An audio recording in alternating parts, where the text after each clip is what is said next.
On the eve of the dance competition, my boyfriend locked me in his car on a scorching hot day, just to ensure his childhood sweetheart won. Clara, you'll have plenty of other chances. What's the big deal about letting her win this time? I nearly died from heat stroke and dehydration.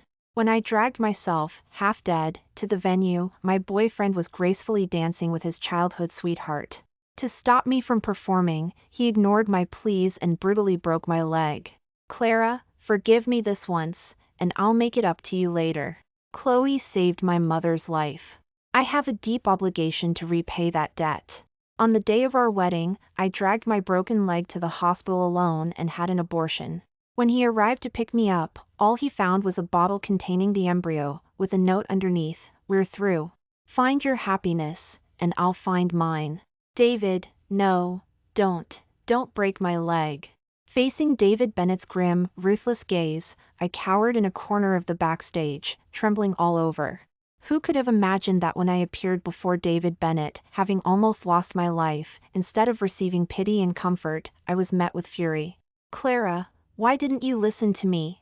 Do you have any idea how important this competition is to Chloe?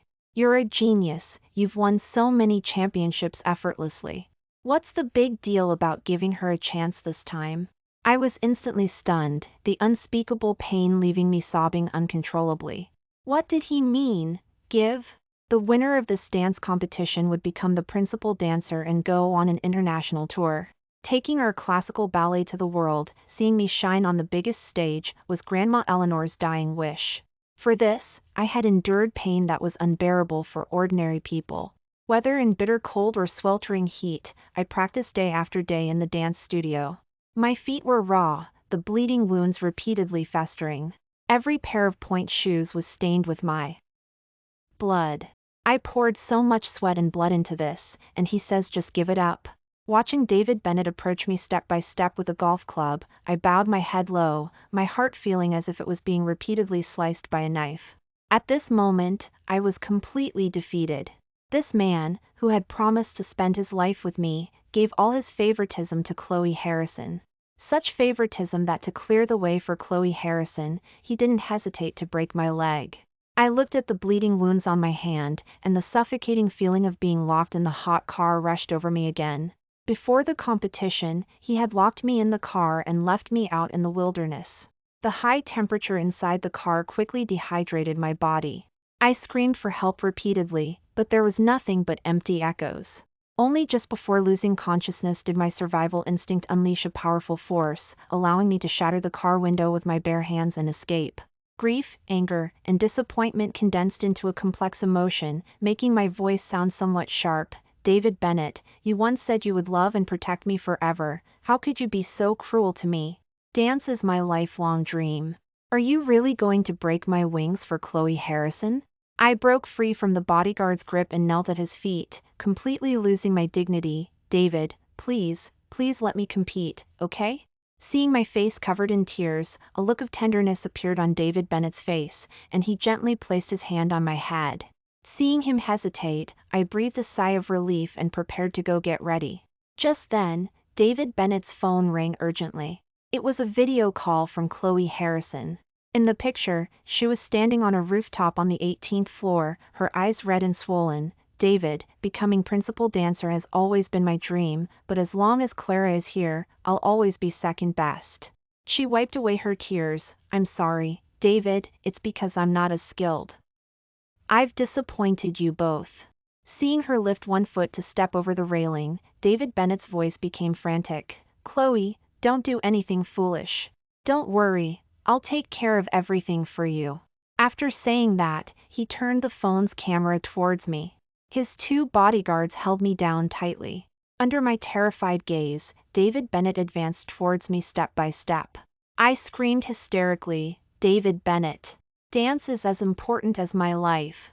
It also carries Grandma Eleanor's hopes for me.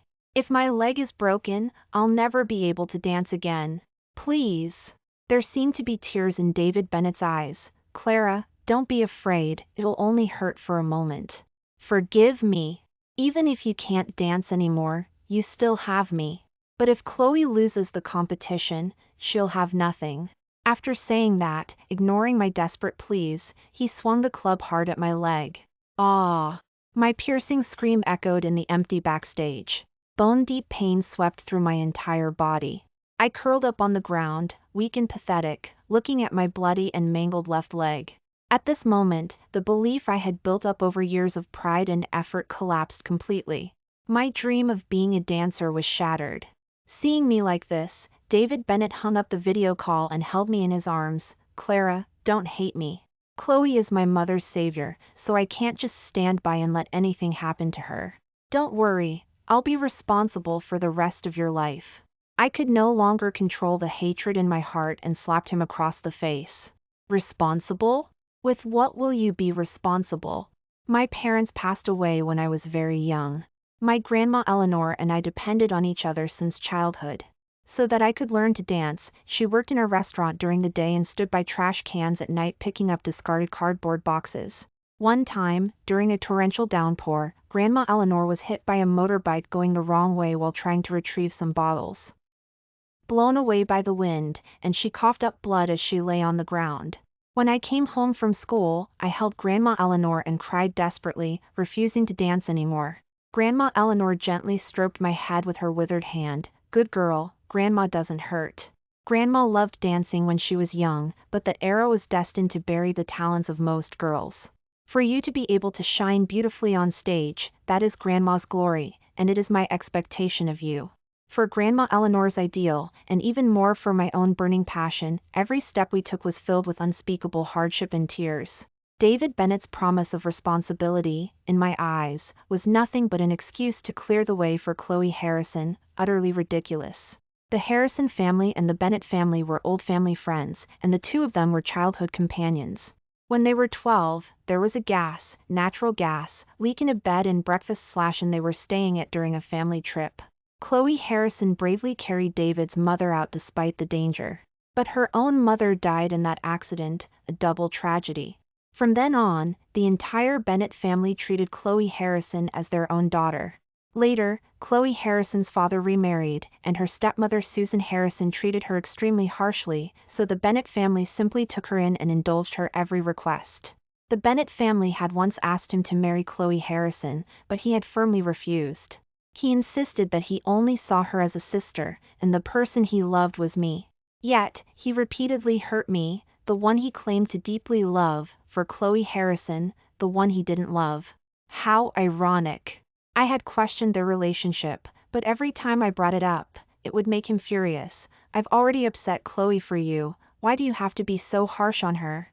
I sat on the ground like a lifeless corpse, crying silently. Seeing me like this, David Bennett's eyes also turned slightly red. He walked over to me and tightly held my hand. Clara, don't worry. I knew what I was doing. You won't be able to dance anymore, but it won't stop you from walking. He said such shameless words with a sincere face, as if what he inflicted upon me was not pain, but a gift. I leaned my head against the wall, feeling a dense, piercing ache in my heart. I thought he would only make me sad at most. I never expected him to harm my body as well. For the crush I had on him all those years ago, and for his words, Clara, I love you. Even if Grandma Eleanor isn't here, I will shield you from the wind and rain and protect you. I had followed him devotedly all these years, doing my best to be a perfect girlfriend. But of all the hardships I've endured all these years, which one wasn't brought by you? A coppery, sweet taste rose in my throat, and a burning sensation rushed to my eyes. I stared at David Bennett for a long time, tears falling onto the ground one by one. David Bennett, let's break up. David Bennett's hand, which was wiping away my tears, froze. His lips were trembling. What did you say? Break up? Disbelief appeared in his eyes. I've already said I'll be responsible for you, the wedding hotel is booked, and you want to break up with me over this little thing? I leaned my head against the wall and gave a silent, cold laugh. So, in his eyes, breaking my leg and losing my life's dream was just a little thing. David Bennett suppressed his anger and tried to pull me into his arms. I'm sorry, I didn't mean to yell at you. We've been together for so many years, do you really want to just leave me? Seeing the blood constantly seeping from my leg, he sighed. There are many things you don't understand yet, I'll explain them to you slowly later. Right now, I'll take you to the hospital to treat your injury. Just as his hand was about to touch me, his phone rang again. It was still Chloe Harrison's call. Boo-hoo-hoo, brother David. I just finished accepting my award and wanted to go celebrate, but as I was about to get in the car, a few drunk men stopped me and tried to touch my butt. I'm so scared, boo-hoo-hoo. David Bennett's pupils constricted violently, revealing intense anger. Damn it, those beasts. Chloe, don't be scared. Send me your location, I'm coming right now. Chloe Harrison's voice was hesitant, tinged with suppressed glee. Brother David, but won't Sister Clara be unhappy? I don't want to make things difficult for you. David Bennett's expression changed, and his tone became cold and sinister. She wouldn't dare. If she dares to stop me, I'll break her other leg too. After hanging up the phone, his expression returned to normal. Clara, don't misunderstand. Chloe is overly sensible. If I didn't say that, she wouldn't let me go. Wait for me here, I'll get Chloe settled and come back to take you to the hospital. I wasn't at all surprised by this outcome. No matter how much he claimed to love me, once Chloe Harrison appeared, I had to take a back seat, without exception. At this moment, my heart felt as if it had been carved out with a knife. Though I felt no pain, there was a numb emptiness. Seeing his determined back, I called out in a hoarse voice, David Bennett. David Bennett's steps paused, but when he turned around, his face was already filled with anger. Clara Sue. Didn't I already tell you, Chloe is in danger, being stopped by drunk men? You're also a girl, don't you know how scared she must be in this situation? To consider your feelings, Chloe wasn't even going to let me go anymore. Why can't you be a little kinder to her? Hundreds of complex emotions condensed in my chest. For a moment, I didn't know whether to cry or laugh. David Bennett was still complaining incessantly. I propped myself up with my broken leg and painstakingly crawled towards him, taking out the phone he had confiscated when I was locked in the car from his bag. How ridiculous. To prevent his childhood sweetheart from losing the competition, to prevent me from getting rescued, he had actually taken my phone. He had never considered that in the scorching heat of 50 or 60 degrees Celsius, every minute was agony for me. If I hadn't finally smashed the car window, I would be a dried-up corpse by now. Perhaps afraid I would call the police, David Bennett snatched the phone back again. He locked me in a utility room. Be good, just wait for me here. After saying that, he turned and left. A cold draft blew in, making my skin shiver. To prevent some expensive point shoes from getting moldy, the air conditioning was kept at -10 degrees Celsius. I was only wearing a camisole. Locked in here, I would surely freeze to death. I desperately beat on the glass, crying out hoarsely to David Bennett's retreating figure, David Bennett, I won't call the police, just let me out quickly. It's so cold in here, I'll freeze to death if I stay for long. But there was nothing but empty echoes. I don't know how much time passed. My hands and feet had become ice cold and numb, and my voice was gone. I curled my body up, trying to give myself a little warmth. But it was useless. Soon, my body no longer felt the cold, and there was even a strange warmth. I knew this was a sign of hypothermia. But I couldn't do anything. I could only watch as my life ebbed away, and slowly closed my eyes.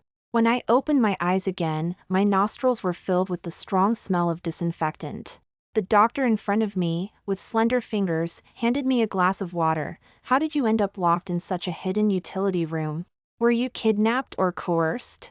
Don't be afraid, if you need help, I'll call the police for you. I opened my mouth, but tears fell before I could speak. Thank goodness, I had narrowly escaped death from David Bennett's hands again. Meeting my searching gaze, the doctor, named Dr. Ryan Miller, patiently explained, I was here with my sister for the dance competition. She left some ing in the backstage in the evening, and I saw bloodstains on the floor, so I followed them to the utility room. Luckily, I wasn't too late, otherwise you would be an ice sculpture by now. He looked at me for a long time and said with some regret, I know you, a genius rarely seen in the dance world for decades. It's a pity about your leg, you won't be able to dance anymore. My face was as pale as paper. I buried my head in my shoulders, trembling uncontrollably. Dr. Ryan Miller stood beside me, a little at a loss. He then handed me a medical report on injuries. Miss Sue, you're pregnant. What? I took the medical report on injuries, unable to believe it, and looked at it again and again. My mind was a whirlwind, and I nearly fainted. I placed my hand on my lower abdomen, feeling the tiny life inside me. In just 10 minutes, I had made up my mind. Bringing a child into an environment devoid of love would be the greatest harm to her. My tears fell one by one, my heart feeling as if it had been torn into pieces. When I looked up again, I looked firmly at Dr. Ryan Miller. Doctor, please help me schedule the abortion surgery. Thank you.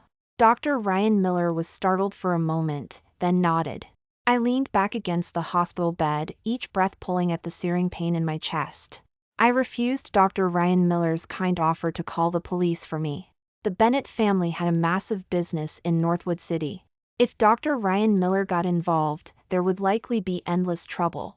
Besides, without the ability to deliver a fatal blow to the enemy, it would undoubtedly only tip them off. He gave me a phone, and I logged into my social media account. The moment I got in, I saw Chloe Harrison had updated her status. She was lying in a hospital bed, her face rosy, and David Bennett was carefully feeding her a spoonful of congee/porridge. The caption read, "Thank you to the most important person in my life, you're always there for me no matter what happens. David B." Annette liked and commented instantly, "Silly girl, you are the most important person in my life too. I'll protect you forever." Then what was I? Yes, Chloe Harrison was the most important person in his life. So important that he would act like an outlaw for her, and hurt me repeatedly for her. I wiped away my tears, suppressing the urge to confront him, a cold smile playing on my lips. In the past, because I loved him desperately, I always wanted to compete with Chloe Harrison. As for now, I only wanted them to pay for what they had done. I commented below, "A perfect match. You two deserve each other. Wishing you a long and happy life together." Then I blocked both of them and asked Dr. Ryan Miller to help me get a medical report on injuries. Just as I was preparing the evidence, David Bennett suddenly pushed the door open. His face was pale, his eyebrows furrowed with anger. "Clara Sue, what are you making a scene about now? With so many mutual friends, do you know how much harm just one comment like that will cause Chloe? Our wedding is approaching, and you're pulling a stunt like this, making it seem like there's something really going on between us." I looked at David Bennett coldly. "You even broke my leg for her, and you say there's nothing going on between you?" David Bennett's gaze darted away, showing some guilt. "I told you it's not what you think, Chloe."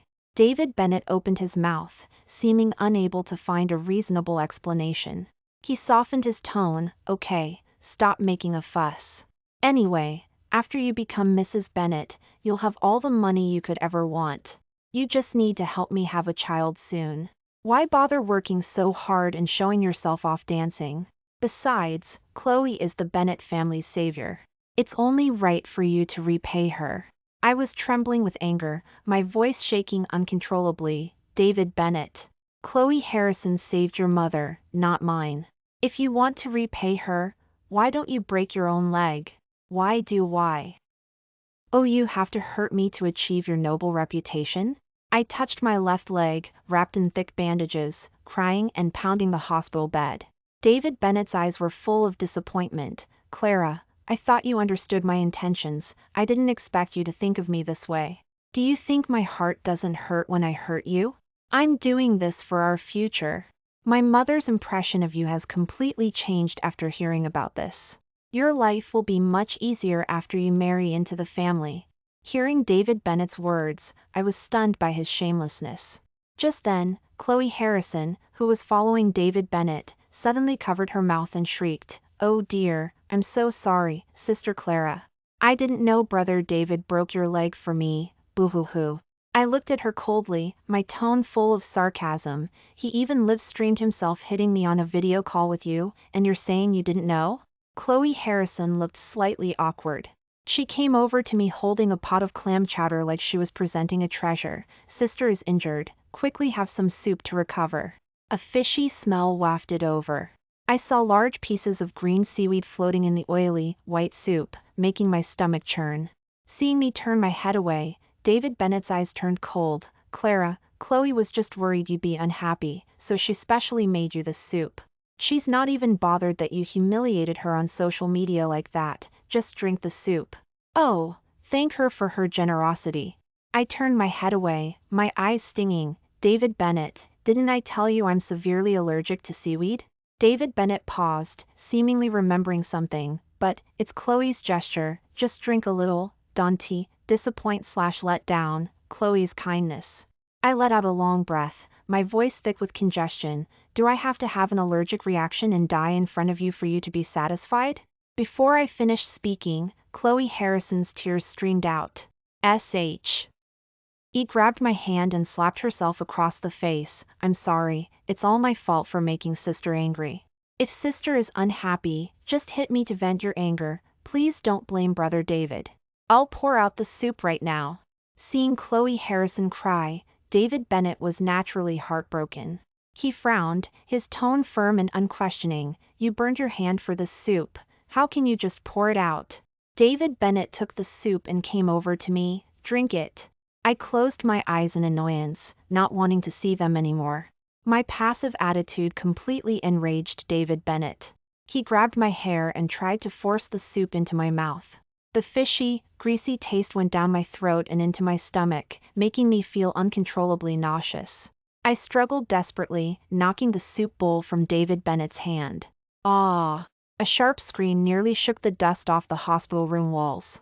Chloe Harrison covered her face and sobbed hysterically. Brother David, my face hurts so much, am I going to be disfigured? Boo-hoo-hoo, sister doesn't like me winning the dance competition, then I'll just withdraw. Why did you have to ruin my face? Seeing the red mark on Chloe Harrison's face, David Bennett was furious. Clara, I'm the one who broke your leg, it has nothing to do with Chloe. Apologize immediately. An itchiness swept through my body, and my ears started ringing. That suffocating feeling from my childhood returned. My throat burned, and I couldn't hear what David Bennett was saying at all. Seeing me like this, his eyes were full of mockery. Clara Sue, can you not fake it for one day? You're usually as strong as an ox. What are you pretending to be weak for now? What can a few pieces of seaweed do to you? I don't think you're allergic. I think you're deliberately trying to cause trouble for Chloe. I lay weakly on the bed, trying to scream for help but unable to make a sound. Seeing me like this, David Bennett thought I was deliberately trying to embarrass them and became even more enraged. He gnashed his teeth bitterly. Clara Sue, you're not listening, are you? Chloe Harrison said softly beside him. Brother David, don't argue with sister over such a small thing. At most, I'll pour some water on her too, and we'll be even. Seeing David Bennett nod, Chloe Harrison picked up the nearby hot water dispenser and poured it over my head. Ah! The 100-degree boiling water cut into my skin like knives, and a piercing burning sensation swept through my entire body. Tears streamed down my face, and I screamed hysterically. David Bennett frowned slightly. Clara, it's only 45-degree hot water. Do you have to be so dramatic? My screams attracted Dr. Ryan Miller, who was making rounds. Seeing me lying on the bed, covered in sweat, he rushed in immediately. By then, large patches of redness and streaks of blood had appeared on my body. The areas that had been scalded by the boiling water were covered in large blisters, and some scalded areas were starting to seep a lot of fluid. Against the contrast of my other snow-white skin, the patches of red on my body looked even more horrifying. The previous screaming had used up my last bit of strength. I lay there, my consciousness blurred, gradually going into shock. Dr. Ryan Miller and the nurses quickly put me on oxygen. David Bennett finally realized how serious my condition was and stood there frozen. Dr. Ryan Miller examined my wounds. Seeing a piece of seaweed still on Chloe Harrison's head, his voice was filled with anger. Who are you to the patient? She is severely allergic to seaweed, even a little bit can cause suffocation. How could you let her eat this? David Bennett's face was as pale as paper. She's my fiancée. I didn't know she was allergic to seaweed. I thought a little bit of seaweed soup would be fine. Dr. Ryan Miller's eyes turned cold. Oh, so you're the fiancé who broke her leg for the other woman. I thought she was your enemy. David Ben. Ned had never been spoken to like this before. His face immediately darkened. Dr. Ryan Miller said to the nurse beside him, "Check the surveillance footage and see what happened with the patient's burns. If someone intentionally harmed her, call the police immediately." David Bennett irritably threw the hot water dispenser onto the floor, his eyes seemingly spitting fire. "I haven't even settled accounts with your hospital yet." The hot water dispenser clearly showed 45 degrees. Why did it turn into boiling water? Why? If it weren't for your staff's negligence, how could my fiancé have suffered such terrible pain? If I had known it was boiling water, how could I have agreed to pour it on my fiancé? An unspeakable pain flashed across David Bennett's face. He clutched his hair in anguish. Just as he was about to say that he would get his fiancée treated at any cost, or else he would make the hospital pay, the cleaning lady, holding a mop, said with a disgusted look, "The number you saw was the set temperature, not the real-time temperature. Anyone knows you have to boil the water first before it slowly cools down to the set temperature. Didn't you see steam coming from the kettle before you poured water on someone? Dumbass." The cleaning lady rolled her eyes and gracefully walked away with her mop. David Bennett stood there as if struck by lightning, muttering to himself, how could this be? Dr. Ryan Miller glared at him with disdain. "Please move aside, don't delay me from saving the patient." Seeing Dr. Ryan Miller's calm and handsome face clearly, David Bennett suddenly lost control. "Change doctors. Find me a female doctor. Don't think I don't know what you're thinking. I can tell you like Clara, let me tell you, don't dream about it, she's mine." Amidst the speechless expressions of everyone present, Dr. Ryan Miller turned away coldly, mentally ill. Unexpectedly, David Bennett grabbed Dr. Ryan Miller's clothes tightly. During their struggle, Dr. Ryan Miller's patient chart fell onto the ground. After seeing my name, his pupils constricted violently. "Clara, you're pregnant. You're really pregnant." When I woke up again, 10 whole days had passed. In my severely shocked state, Dr. Ryan Miller had pulled me back from the brink of death. I was immensely grateful to him. A complete stranger, yet he had saved me from dire situations again and again. With the combined efforts of burn specialists, most of my skin could recover completely, but severe areas were bound to scar. I don't know if it was my imagination, but there was a look of concern I couldn't quite understand in Dr. Ryan Miller's eyes. Dr. Ryan Miller's sister visited me twice after I was hospitalized. Seeing a genius who was once considered a legend among dance students reduced to this state, she couldn't help but weep sadly.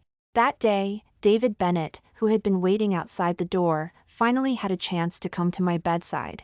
After not seeing him for a few days, his eyes were full of decay/depravity. Context implies dejection/despair. He wanted to touch me but quickly pulled his hand back. After a long while, he looked at me with teary eyes. "I'm sorry, Clara. Seeing you like this, I really wish I could bear that pain for you." He pressed my hand tightly against his face. "I will make it up to you properly in the future. After you're discharged, we'll go register our marriage immediately. From now on, let me protect you and our child." I touched my belly and looked ahead blankly. Then he lightly kissed my hair and pulled me into his arms. "It's just, could you withdraw the punishment against Chloe? After all, she didn't intentionally pouring hot water on you."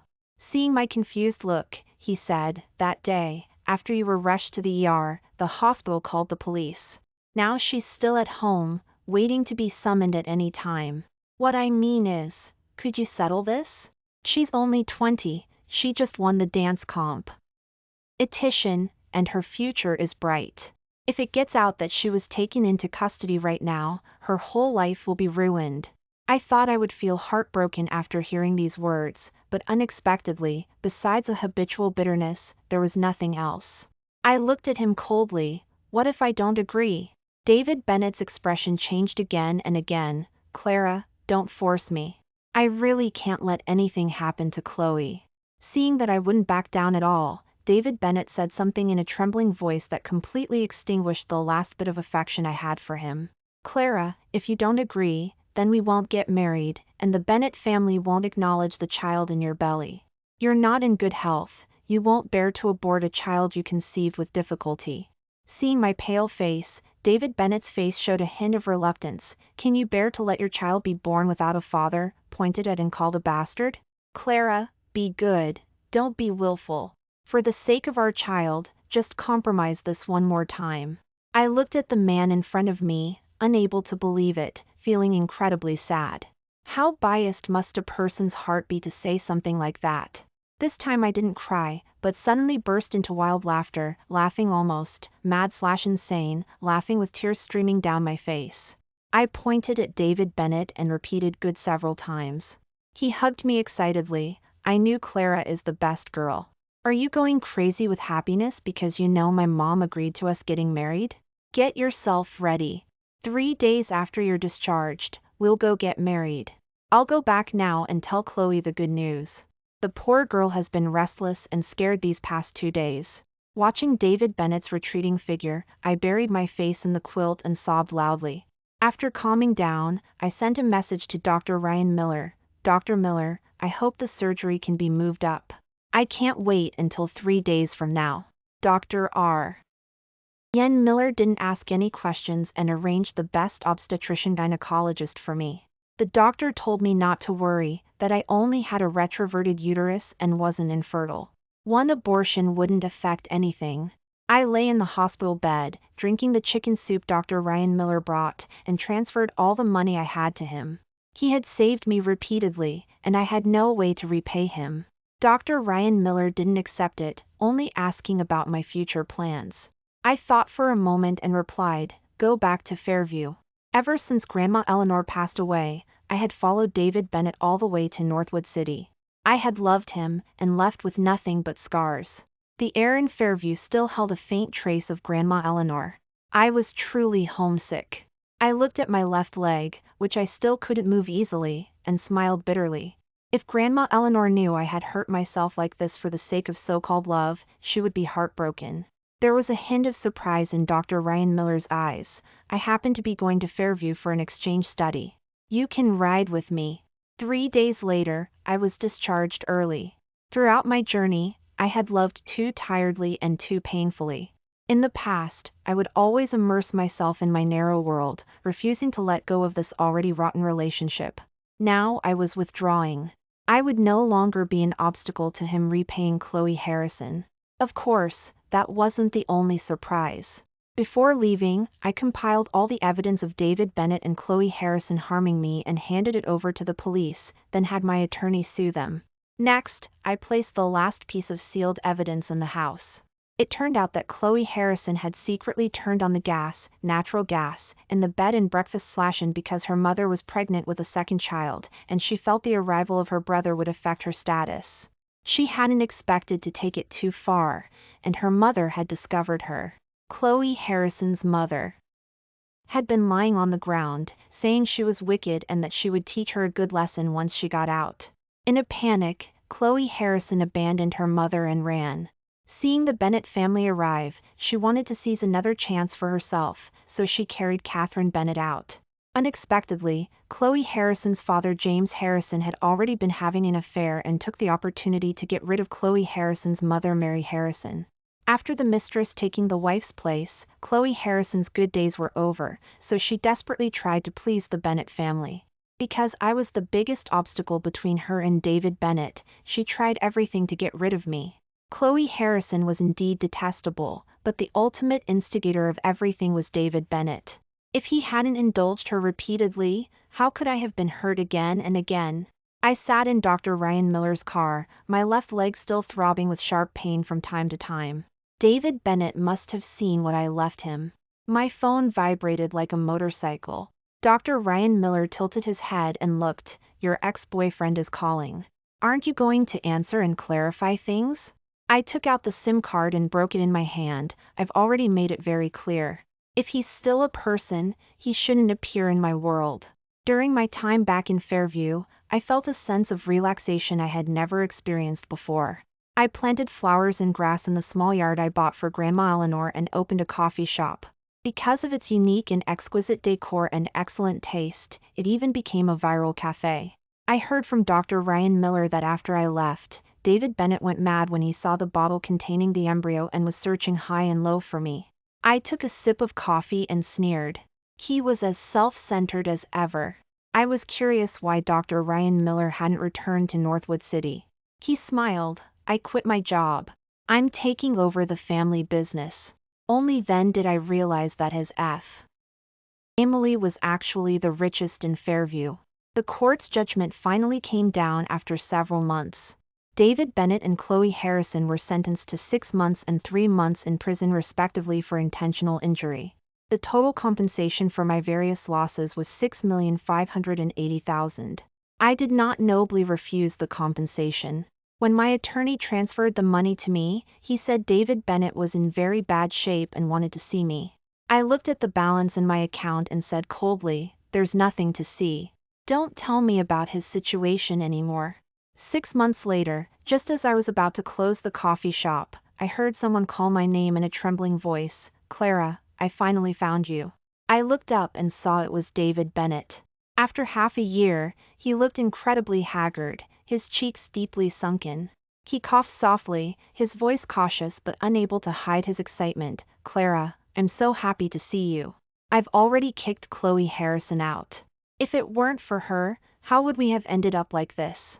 He buried his head deeply in his hands. "I know sorry is useless, but I still hope you can give me a chance to make it up to you. Clara, what I said that day was just to get you to not pursue charges against my mom's savior. How could I not acknowledge my own child? Don't you know, when I found out you were pregnant, I was so excited I didn't sleep for 2 days. But when I went to the house and saw our child in a bottle, I felt like dying. I always thought you loved me, and that you'd be willing to tolerate a little bit of hardship for me. I didn't expect you to be so cruel, to even abort our child." I slammed the cup into the sink. The sound of it shattering silenced David Bennett instantly. I looked at him quietly, the initial flicker of emotion gone from my eyes. Time is the best medicine. My expression was unreadable. Why would I have a child with an irresponsible man? "You hurt me repeatedly, F.O. Or Chloe Harrison, you hurt my body, you ruined my dream. What right do you have to call me cruel now?" David Bennett, harm is harm. Don't use the name of love as a fig leaf anymore. Why can't you just admit your infidelity and fickleness? David Bennett's face turned from red to pale. "Clara, it's not like that.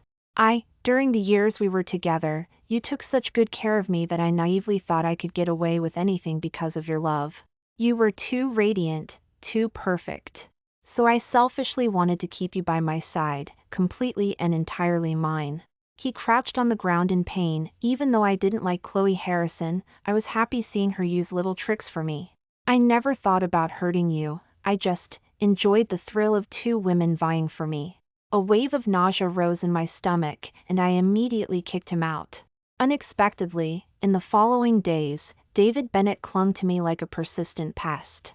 He did the little things for me that he used to do when we were dating, the things that once made me cry with emotion, but now they only annoyed me immensely. One day, he knelt outside with a large bouquet of roses and a massive diamond ring. Seeing me come out, he reeked of alcohol and lunged at me. "Clara, please hold me? I haven't been feeling well lately." I went to the hospital, and the doctor said it's serious and needs more tests. "What are you doing?" Dr. Ryan Miller, who had just arrived, saw the scene and pushed him to the ground. David Bennett looked at Dr. Ryan Miller and coughed violently. He pointed at Dr. Ryan Miller, his voice trembling. "Clara, you won't accept me, is it because of this man?" "Yes." Just as I was about to deny it, Dr. Ryan Miller answered first. David Bennett's eyes were full of disappointment. He looked at me mournfully. "If I inflict the harm I put on you, onto myself, could you spare me even a little bit of your attention?" With that, in my terrified gaze, he picked up a chair from outside the shop and swung it hard at his own leg. Dr. Ryan Miller told me to leave and said he would handle it. From then on, David Bennett disappeared from my world. I asked Dr. Ryan Miller what happened. He said David Bennett had lung cancer. He had developed a drinking problem after I left, and it was already late stage when it was discovered. He was silent for a long time when he heard about it, then left Northwood City. He said he hoped Dr. Ryan Miller would take good care of me, or he wouldn't let him off even as a ghost. I thought I would feel something after hearing this news, but I was as calm as still water. I no longer paid attention to his news, only working hard to build my own career. Facing Dr. Ryan Miller's pursuit, I refused. Loving someone was too exhausting. I didn't want to repeat the story of the past. A week later, I saw a news report that in a mall, Chloe Harrison was splashed with a large pot of boiling water, scalding her face until the skin peeled off. It was no one else but David Bennett. I shook my head. What was the point of him doing that now? 6 months later, David Bennett died from his illness. He wanted to see me one last time before he died, but I refused. He left all his property to me, hoping I would be happy forever. I stood by the window, quietly looking outside. The past was like smoke. Nothing mattered anymore.